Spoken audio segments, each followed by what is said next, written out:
Fue hace tan solo unas pocas semanas que las pacas de heno empezaron a distanciarse lentamente de mi casa.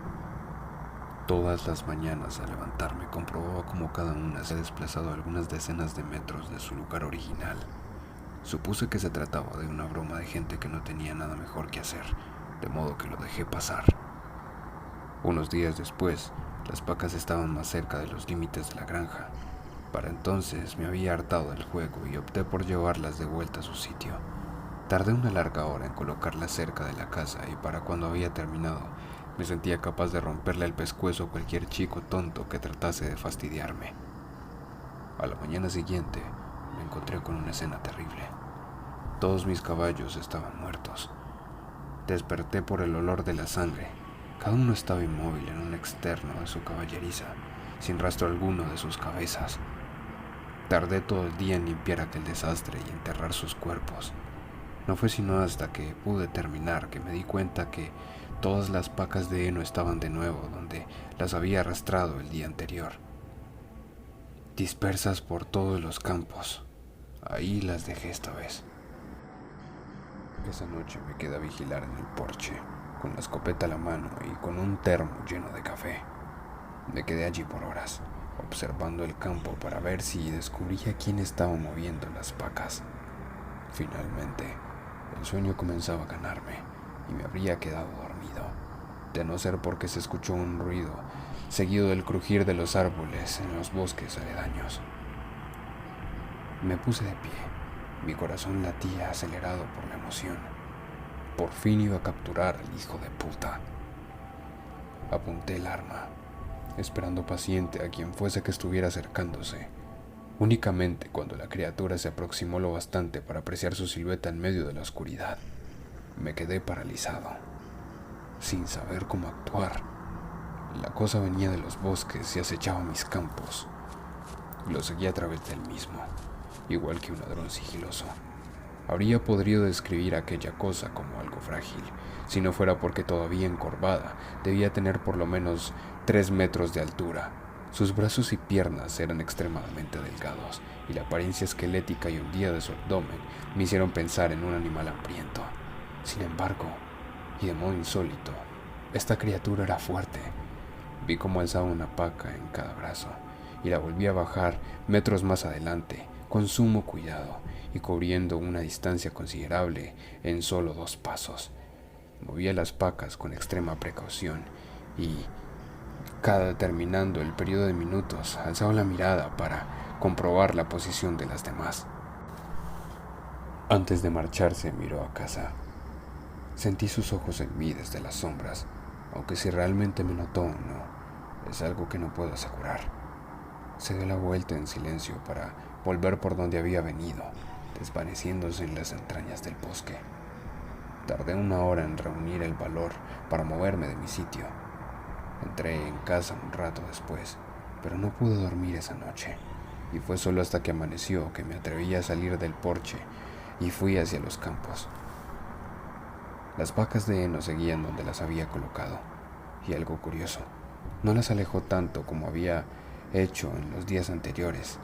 Entre los campos formaban una figura invisible, al observarlos me percaté que dibujaban algo así como una línea.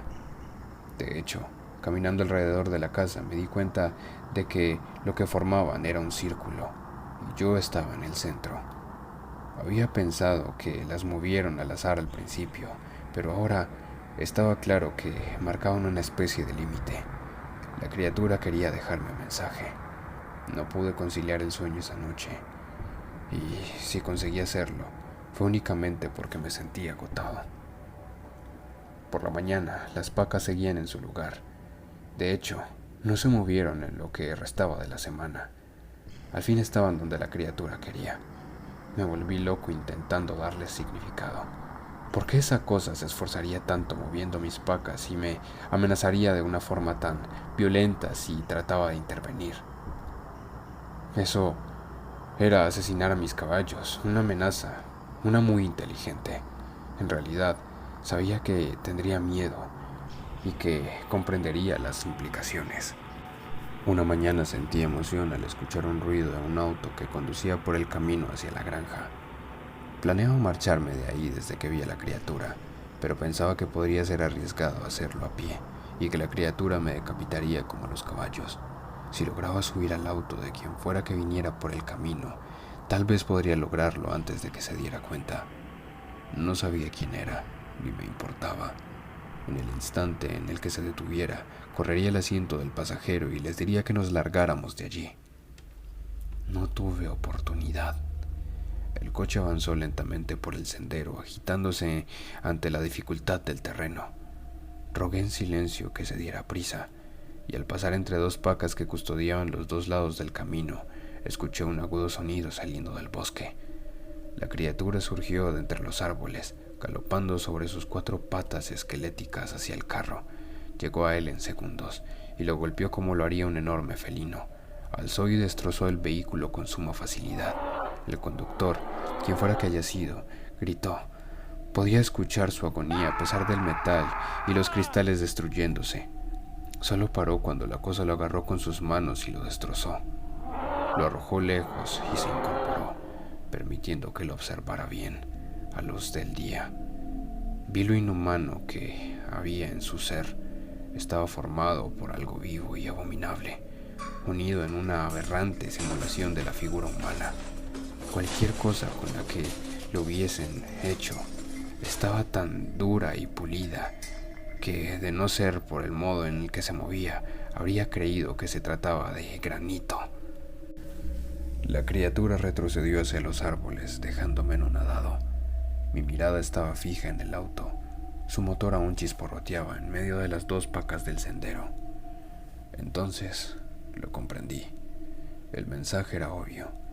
Era prisionero de esa cosa y tenía prohibido tener visitas.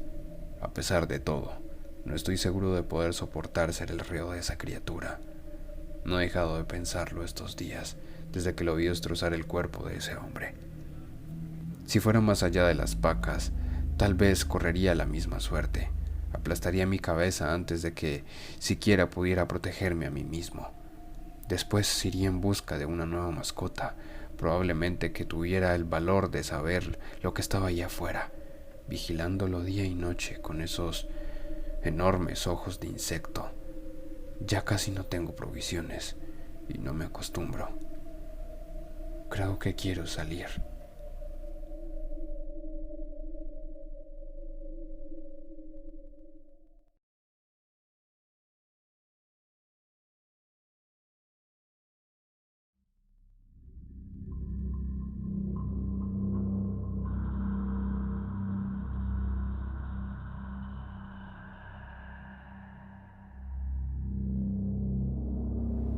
...22 de agosto de 1974...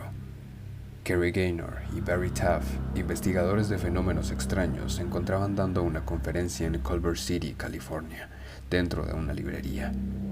De pronto, fueron interceptados por Doris Bitter, una treintañera que aseguraba que su hogar se encontraba embrujado. Bitter, quien era madre soltera de 3 niños de 13, 10 y 16 años, describió con lujo de detalle las cosas extrañas que acontecían en su domicilio.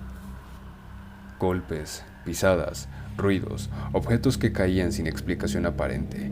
Ella realmente estaba convencida de que algo más habitaba con ellos en el sitio. La mujer llegó a asegurar que además había sido violentamente golpeada y abusada en un par de ocasiones, sin lograr detener a su atacante. Ella lo describió como un hombre alto que se materializaba al lado de 2 seres más pequeños, los cuales la sujetaban en ciertas ocasiones. Pidió encarecidamente a los investigadores que acudieran a su residencia, aunque ellos se mostraron reacios al principio. No le creían a Doris una sola palabra. En su experiencia, los encuentros con apariciones paranormales eran fugaces y rara vez se repetían con la misma persona. Pero luego de aceptar la invitación de la mujer y confirmar con sus propios ojos las cosas que ocurrían en la casa, tuvieron por fuerza que creerle. En una ocasión, miraron cómo uno de los hijos de Doris era levantado en el aire y lanzado con violencia, luego de que el muchacho intentara detener uno de los ataques que le eran propiciados a su madre. En otra, mientras Gaynor y Taff hablaban con ella en la cocina, vieron con estupefacción cómo todas las gavetas se abrían de golpe, cayendo al suelo todo lo que había en ellas. Más adelante, aseguraron haber visto materializarse al ser que ella había descrito como su atacante. La sombra tenía figura masculina y se cernía sobre la mujer, que estaba vociferando maldiciones sentada en su cama como para alejarlo. Lo único que pudieron reunir como evidencia fueron unas fotos que muestran a Doris en su sitio y flotando encima de su cabeza una especie de arcos blancos como hechos de luz. Ningún experto ha declarado que puedan ser un montaje, algo relativamente difícil en aquella época. Los ataques se hicieron peores. Doris terminó mudándose de domicilio a San Bernardino, en Texas, por el consejo de los expertos. Aunque los ataques nunca cesaron, tal parecía que la presencia viajaba con ella donde fuera. Con el tiempo, su nombre pasó de nuevo al anonimato, y el caso fue olvidado. Nunca se supo cómo terminó su vida. Años después, se estrenaría en el cine una película de horror llamada El Ente, inspirada en lo que le había sucedido a Doris. Hoy en día es una cinta de culto.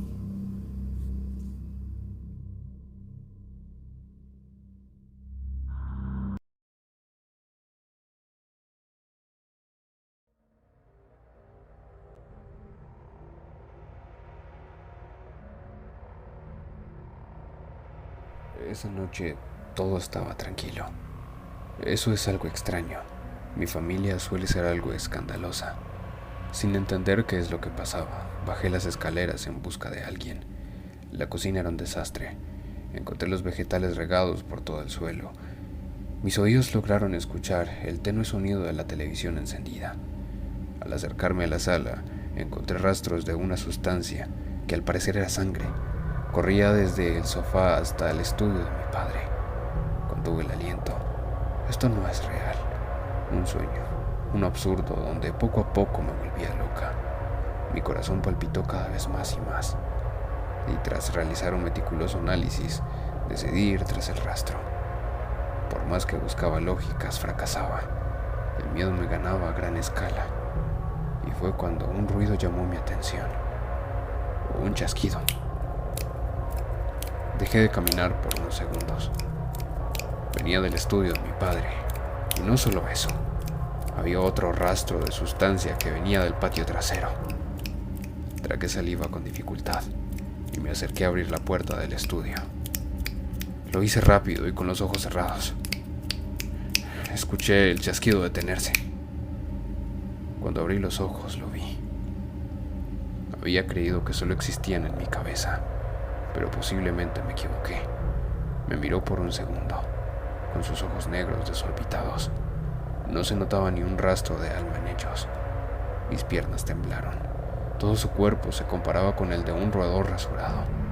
Caminaba como un primate, y su asquerosa lengua latigueó de un lado a otro. Dejó caer al suelo un pedazo de carne aún sangrante. Un escalofrío subió por mi espalda. Era la pierna de mi padre. La reconocí por su extraño lunar. Una lágrima corrió por mi mejilla. Casi caía de rodillas, pero el ser horrendo dio 2 pasos hacia mí. Mis ojos se abrieron con horror al ver cómo abría la boca dislocando sus mandíbulas. Tenía una fila de interminables dientes, tan afilados como los de un tiburón. Chilló tan agudo que tuve que tapar mis oídos. Mi cuerpo se trabó. Sabía que tenía que correr, pero todo era tan horrible. Al tocar la pared del pasillo, miré a todos lados. El teléfono. Usé toda mi fuerza de voluntad para correr a él. Casi derribo la pequeña mesa de estar. Tecleé el 911 de forma desesperada. Escuché el sonido de estar conectando la llamada, pero me percaté de que una sustancia estaba goteando desde el techo. Miré hacia arriba y allí estaba. 911, ¿cuál es su emergencia?